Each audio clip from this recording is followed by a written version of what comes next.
The book of 1 Samuel chapter 25. David's request to Nabal.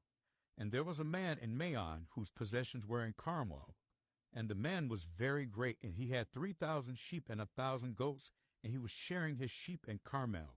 Now the name of the man was Nabal, and the name of his wife Abigail. And she was a woman of good understanding and of a beautiful countenance. But the man was churlish and evil in his doings, and he was of the house of Caleb. And David heard in the wilderness that Nabal did shear his sheep. And David sent out 10 young men, and David said unto the young men, Get you up to Carmel, and go to Nabal, and greet him in my name. And thus shall ye say to him that liveth in prosperity, Peace be both to thee, and peace be to thine house, and peace be unto all that thou hast. And now I have heard that thou hast shearers. Now thy shepherds which were with us, we hurt them not, neither was there aught missing unto them, all the while they were in Carmel. Ask thy young men, and they will show thee.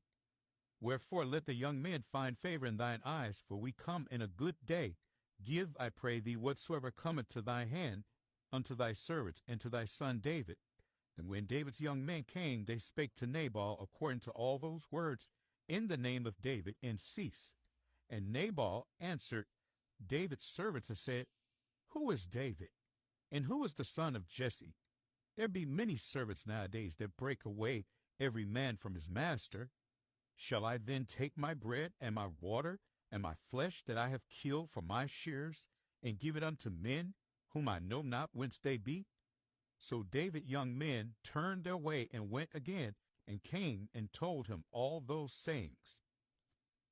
David's anger. And David said unto his men, Gird ye on every man his sword. And they girded on every man his sword, and David also girded on his sword. And there went up after David about 400 men, and 200 abode by the stuff. But one of the young men told Abigail, Nabal's wife, saying, Behold, David sent messengers out of the wilderness to salute our master, and he railed on them. But the men were very good unto us, and we were not hurt, neither missed we anything, as long as we were conversant with them. When we were in the fields, they were a wall unto us both by night and day. All the while we were with them, keeping the sheep. Now therefore know and consider what thou wilt do, for evil is determined against our master and against all his household. For he is such a son of Belial that a man cannot speak to him.